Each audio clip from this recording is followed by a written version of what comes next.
Puji Tuhan. Selamat pagi, Bapak Ibu Saudara yang diberkati oleh Tuhan.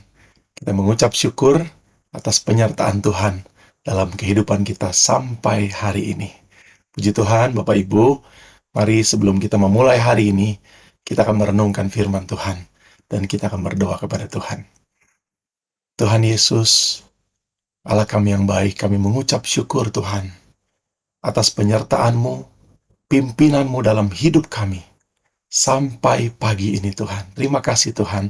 Sebelum kami memulai hari ini, kami merenungkan firman Tuhan. Berbicaralah buat setiap kami dalam nama Tuhan Yesus Kristus. Haleluya. Amin. Puji Tuhan. Tema renungan kita pada pagi hari ini adalah cara Tuhan. Amin, saudara. Cara Tuhan.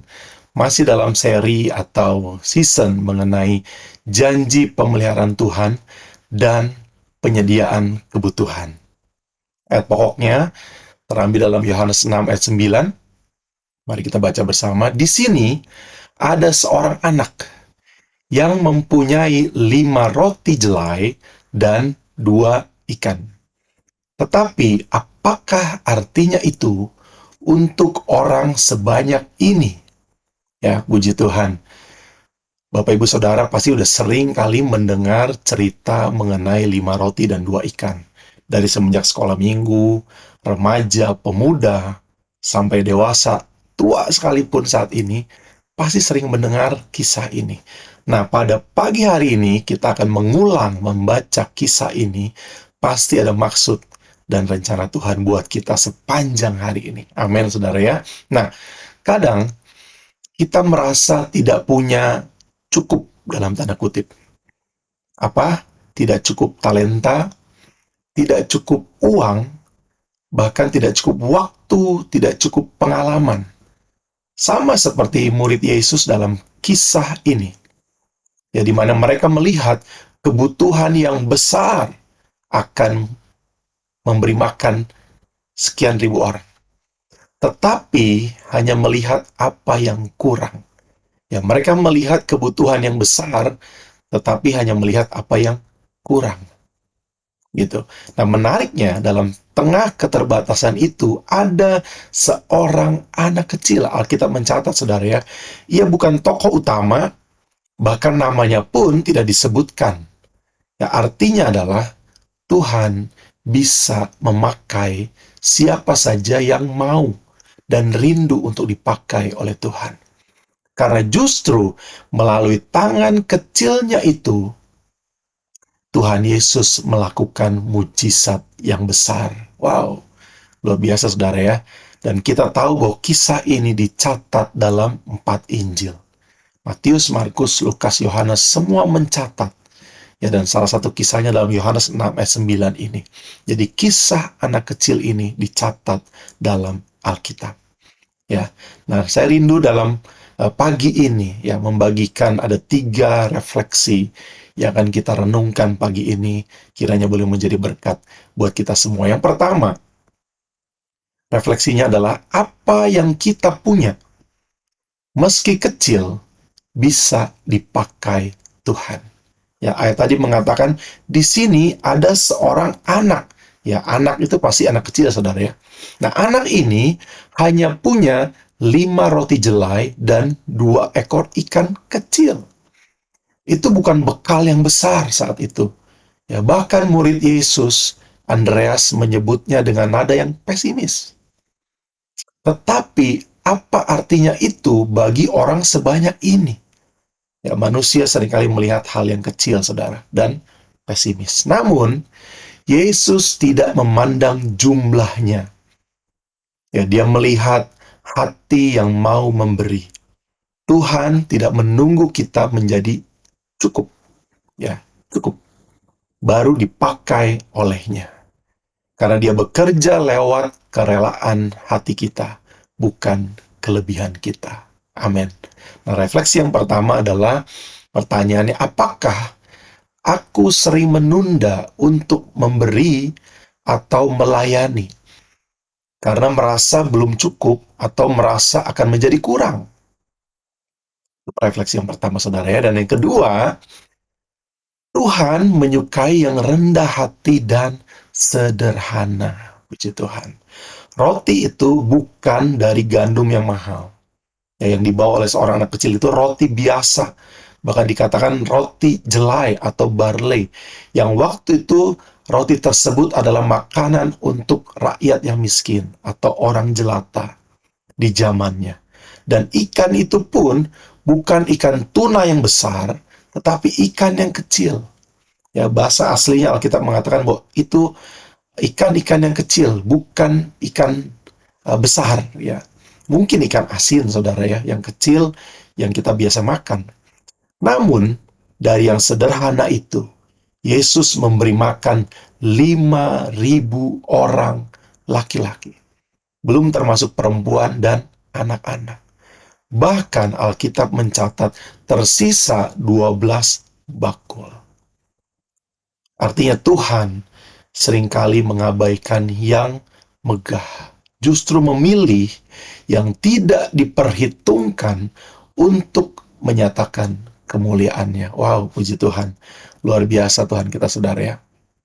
Ya, dalam 1 Korintus 1 ayat 27 sampai 29 mengatakan, "Tetapi apa yang bodoh bagi dunia dipilih Allah untuk memalukan orang-orang yang berhikmat, dan apa yang lemah bagi dunia dipilih Allah untuk memalukan apa yang kuat."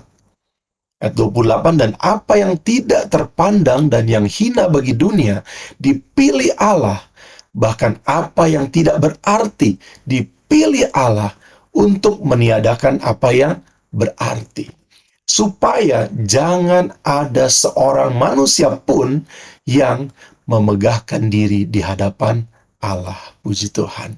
Nah, refleksi yang kedua adalah pertanyaannya, apakah aku merasa terlalu kecil atau tidak layak untuk dipakai oleh Tuhan? Oke, nah yang ketiga, saudara, dari kisah ini kita mau belajar mujizat terjadi saat kita memberikan apa yang ada dalam hidup kita. Yesus tidak menciptakan makanan dari langit pada waktu itu, tidak menurunkan dari langit. Padahal dia sanggup, saudara. Saudara ingat cerita Elia, saudara ingat cerita bangsa Israel di padang gurun, Tuhan beri makan langsung. Tapi dia mengambil apa yang diserahkan oleh anak itu dan menggandakannya. Wow, puji Tuhan. Artinya, mujizat seringkali tidak datang sebelum kita memberi terlebih dahulu. Saya ulangi, saudara ya, bahwa seringkali atau artinya mujizat seringkali tidak datang sebelum kita memberi terlebih dahulu kepada Tuhan. Amin. Ya, Tuhan tidak meminta yang tidak kita miliki. Tuhan tidak meminta yang tidak kita miliki. Dia hanya minta kita percaya dan menyerahkan apa yang kita punya.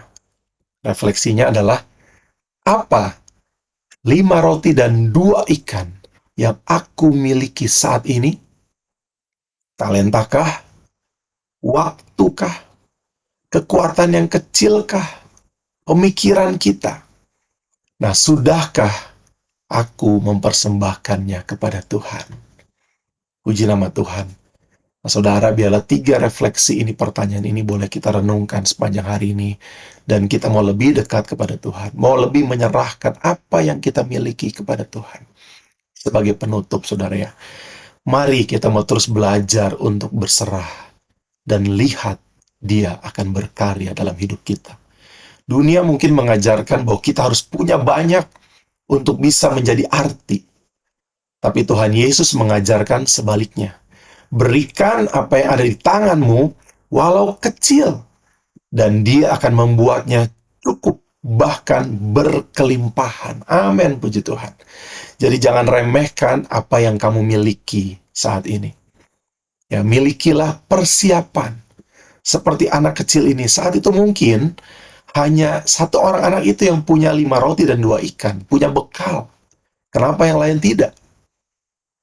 Ya, percayalah bahwa dalam tangan Tuhan yang biasa bisa menjadi luar biasa. Amin.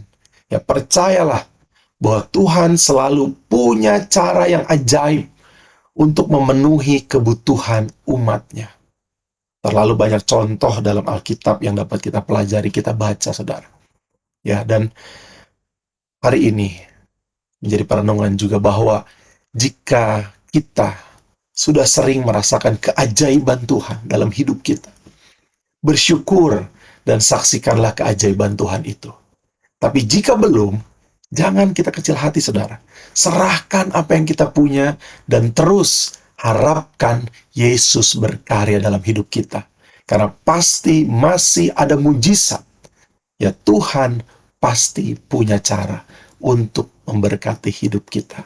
Khususnya pada hari ini. Puji Tuhan, mari kita berdoa. Tuhan Yesus, kami bersyukur Tuhan buat firman-Mu pagi hari ini. Mengingatkan kami, 5 roti dan 2 ikan yang dibawa oleh seorang anak kecil. Dianggap remeh, dianggap kecil. Tapi Engkau dapat melipat gandakannya, mengadakan mujizat kuasa Tuhan. Dicatat dalam 4 Injil, supaya menjadi pelajaran bagi kami. Untuk kami terus berserah, berharap kepada Tuhan. Apa yang kami miliki Tuhan, saat ini, kami mau berikan untuk Engkau. Terima kasih Tuhan, pimpinlah hidup kami sepanjang hari ini. Dalam nama Tuhan Yesus Kristus kami mengucap syukur. Haleluya. Amin. Puji Tuhan, Tuhan Yesus memberkati kita semua. Haleluya.